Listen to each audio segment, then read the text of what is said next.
அஸ்ஸலாமு அலைக்கும் friends, welcome back to daily cup of life YouTube channel.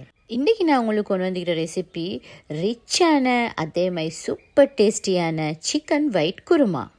இது எல்லா விதமான டிஷ்ஷஸோடையுமே உங்களுக்கு ஐடியல் காம்பினேஷன் ஆகிக்கும். சப்பாத்தி ஆகிக்கட்டும், ஸ்ட்ரிங் ஹாப்பர்ஸ் ஆகிக்கட்டும், பிரியாணியோட கூட சூப்பரான காம்பினேஷன் ஆகிக்கும் இந்த சிக்கன் ஒயிட் குருமா. வாங்க நாங்கள் இது எப்படி செய்கிறேன்னு பார்ப்போம். வீடியோவை ஸ்கிப் பண்ணாமல் பாருங்கள். இந்த சிக்கன் ஒயிட் குருமா செய்கிறதுக்கு ஃபஸ்ட்டுக்கு நாங்கள் சிக்கனை மேரினேட் பண்ணணும். அதுக்கு நான் இன்றைக்கி சரியாக ஒரு 4 டேபிள் ஸ்பூன் மாதிரி கர்ட் எடுத்துக்கிறேன். அந்த கர்டை நான் இந்த பவுலுக்கு add பண்ணிக்கொள்கிறேன்.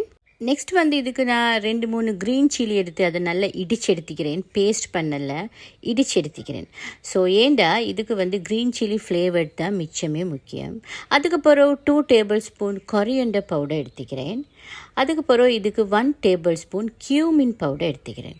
Next pepper powder 1 teaspoon எடுத்துக்கிறேன். உங்களுக்கு ஒயிட் பெப்பர் பவுடர் கூட எடுத்துக்கொள்ளலாம். இதுக்கு நான் இப்போ தேவையான அளவு சால்ட்டும் ஆட் பண்ணிக்கொள்கிறேன். இப்போ இது எல்லாத்தையுமே நாங்கள் விஸ்கால இல்லாட்டி ஸ்பூனால் நல்லா மிக்ஸ் பண்ணிக்கொள்வோம்.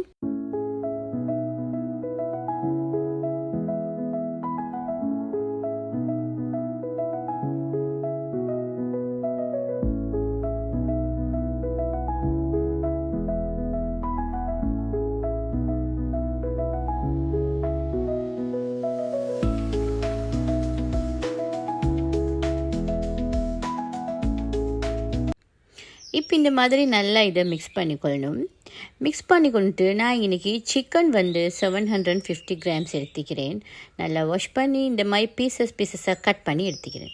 ஸோ இப்போ அதை நல்லா நாங்கள் இதுக்கு ஆட் பண்ணி இந்த மிக்சரில் நல்லா கம்பைன் ஆகிற மாதிரிக்கு நல்லா நாங்கள் மிக்ஸ் பண்ணிக்கொள்ளணும். ஏண்டா நாங்கள் இதுக்கு மேரினேட் பண்ணணும். ஸோ எல்லா இடத்துலையுமே இந்த மிக்சர் நல்லாவே படணும். ஸோ அதனால் நாங்கள் நல்லா இதை கம்பைன் ஆகிற மாதிரிக்கு நல்லாவே இதை மிக்ஸ் பண்ணிக்கொள்வோம்.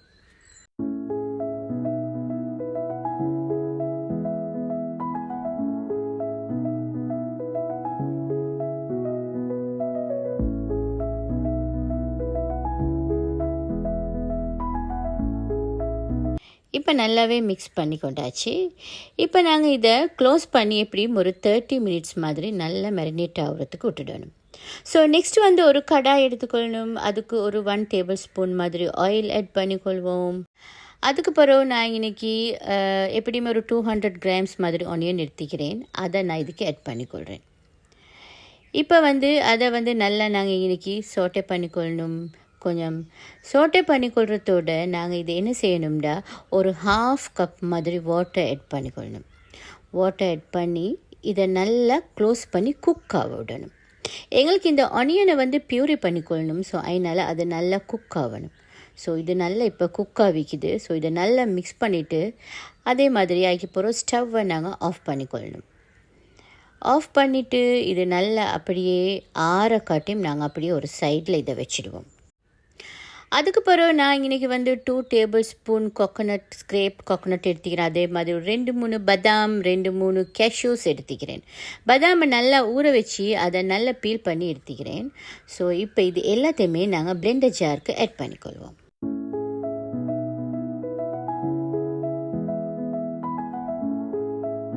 இப்போ இதை நாங்கள் பிளெண்டர் ஜாருக்கு ஆட் பண்ணி கொண்டாச்சு. இப்போ நாங்கள் என்ன செய்யணும்டா, ஒரு 4 டேபிள் ஸ்பூன் அப்படிலாட்டி ஒரு 3 டேபிள் ஸ்பூன் மாதிரி வாட்டர் ஆட் பண்ணிக்கொள்ளணும். ஆட் பண்ணி நல்லாவே இதை பேஸ்ட்டாக நல்லாவே நாங்கள் கிரைண்ட் பண்ணி எடுத்துக்கொள்ளணும். இந்த மாதிரி கொஞ்சம் லூஸ் ஆகிக்கணும், ஆனால் நோ ப்ராப்ளம். நல்லாவே நாங்கள் கிரைண்ட் பண்ணி எடுத்துக்கொள்ளணும். அதுக்கு பிறகு இப்போ நாங்கள் குக் பண்ணி வச்ச ஆனியன் நல்லாவே ஆறிடுச்சு. ஸோ அதையும் நாங்கள் இப்போ இந்த பிளெண்டர் ஜாருக்கு ஆட் பண்ணி அதையும் நல்லாவே நாங்கள் கிரைண்ட் பண்ணி நாங்கள் பியூரி பண்ணி எடுத்துக்கொள்ளணும். வாட்டர் ஆட் பண்ண வேண்டிய அவசியம் இல்லை. நாங்கள் ஏற்கனவே வாட்டர் ஆட் பண்ணி தான் குக் பண்ணிக்கிறோம். ஸோ இதையும் நாங்கள் இப்போ ஒரு சைடில் வச்சுக்கொள்வோம். நெக்ஸ்ட் ஒரு கடாய் எடுத்துக்கொள்ளணும். அதுக்கு ஒரு 3 டேபிள் ஸ்பூன் மாதிரி ஆயில் ஆட் பண்ணிக்கொள்ளணும். அதுக்கு போகிற ஆயில் கொஞ்சம் ஹீட் ஆகக்குள்ள சினமன் 2 துண்டு, அதை மாதிரி 2 காடமம், 2 பே லீவ்ஸ், இது எல்லாத்தையுமே நாங்கள் ஆட் பண்ணி இந்த ஆயிலில் கொஞ்சம் சாட்டே பண்ணிக்கொள்வோம். பேனில் கொஞ்சம் வாட்டர் இந்திக்கு போல். ஸோ அதுதான் அது நல்லாவே அப்படியே தெரிக்குது. ஸோ நீங்கள் நல்லா மேக் ஷூர் பண்ணிக்கோங்க, பேனை நல்ல வாட்டர் இல்லாமல் நல்லா உண்டோ தொடச்சியால் முட்டுக்கொள்ளுங்க. இப்போ இன்றைக்கி 1 tablespoon ginger garlic paste add பண்ணிக்கொள்கிறேன். சேம் ரேஷியோவில் கிரைண்ட் பண்ணின ஜிஞ்சர் கார்லிக் பேஸ்ட். இப்போ இதை கொஞ்சம் நல்லா நாங்கள் சோட்டே பண்ணிக்கொள்வோம். அதுக்கு பிறகு ஆனியன் பியூரி அப்படியே நான் ஆட் பண்ணிக்கொள்கிறேன். இதுக்கு ஃபுல்லாகவே நான் இந்த ஆனியன் பியூரியை ஆட் பண்ணிக்கொள்கிறேன். அதை ஆட் பண்ணிவிட்டு அதை நல்லா மிக்ஸ் பண்ணி நாங்கள் லோ ஃப்ளேமில் நல்லா குக் பண்ணிக்கொள்ளணும். கேஸை நல்லா சிம்லேயே வச்சுக்கொள்ளுங்க. இப்போ நல்லா நாங்கள் இதை குக் பண்ணிக்கொள்ளணும். எப்படின்னு சொன்னால் எண்ணெய் பிரிஞ்சு வர அளவுக்கு நாங்கள் இதை குக் பண்ணிக்கொள்ளணும்.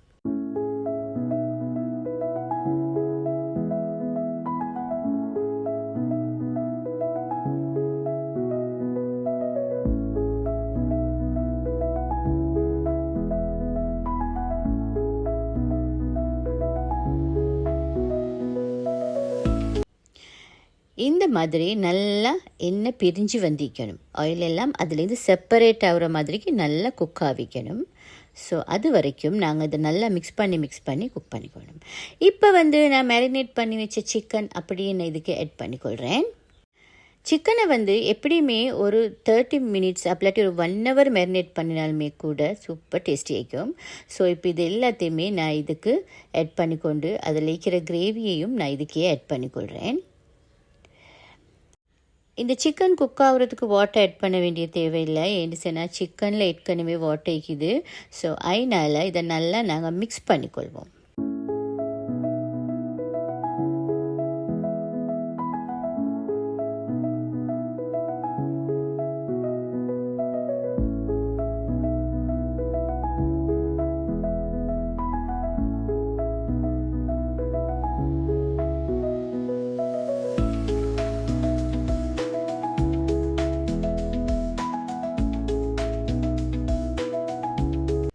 இப்போ இந்த மாதிரி இதை நல்லா மிக்ஸ் பண்ணிக்கொள்ளணும். மிக்ஸ் பண்ணிவிட்டு நாங்கள் நல்லா லிட்டால் க்ளோஸ் பண்ணி எப்படியும் ஒரு 10 to 15 மினிட்ஸ் நல்லாவே குக் ஆகிடணும். சிம்மில், கேஸை ஹையில் வைக்க வேணும், நல்லா சிம்மில் வச்சே குக் பண்ணிக்கோங்க. ஸோ இந்த மாதிரி இது நல்லா குக் ஆகணும். இது நல்லா குக் ஆகின பிறகு திரும்பவும் நாங்கள் இதை நல்ல ஒரு மிக்ஸிங் கொண்டு கொடுத்துக்கொள்வோம்.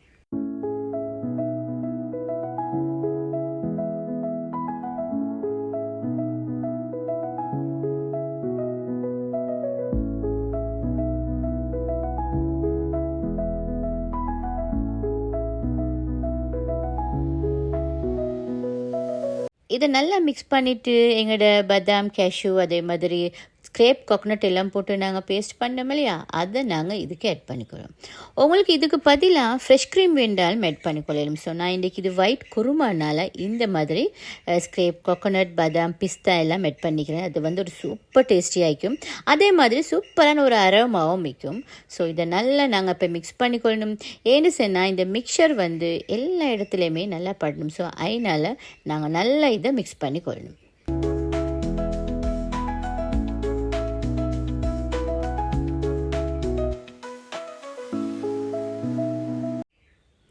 இந்த சிக்கன் ஒயிட் குருமாவுக்கு முக்கியமே இந்த பேஸ்ட் தான். இந்த கேஷ்யூ, அதே மாதிரி இந்த ஸ்க்ரேப் கோகோனட், இந்த பேஸ்ட் இதுக்கு மிச்சமே முக்கியம். ஸோ அதனால் இது இல்லாமல் எப்படியுமே செய்யலை. நீங்கள் கட்டாயமாக ஒன்றும் நீங்கள் ஃப்ரெஷ் க்ரீம் ஆட் பண்ணிக்கோங்க. அப்படி இல்லைன்னு சொன்னால் இதை நீங்கள் ஆட் பண்ணிக்கொள்ளுங்க.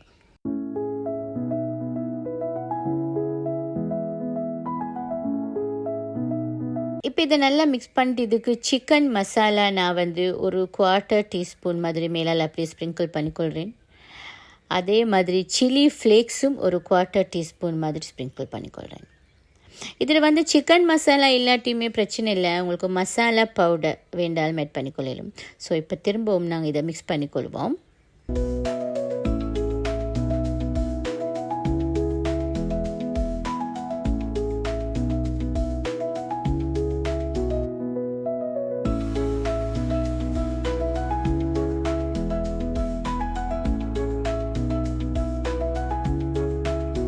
மிக்ஸ் பண்ணிவிட்டு இப்போ இது நல்லா குக் ஆகணும். இன்னும் ஒரு 5 மினிட்ஸ் மாதிரி இதை நல்லா குக் பண்ணி இந்த மாதிரி எண்ணெய் பிரிஞ்சு வர மாதிரிக்கு நல்லா குக் பண்ணி எடுத்தால் எங்களோட சிக்கன் ஒயிட் குருமா சூப்பராக ரெடி ஆகிடும்.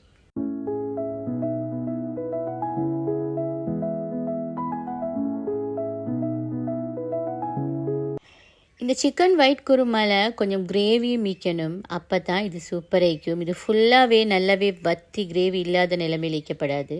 ஸோ நாங்கள் இப்போ இதை சர்வ் பண்ணிக்கொள்வோம்.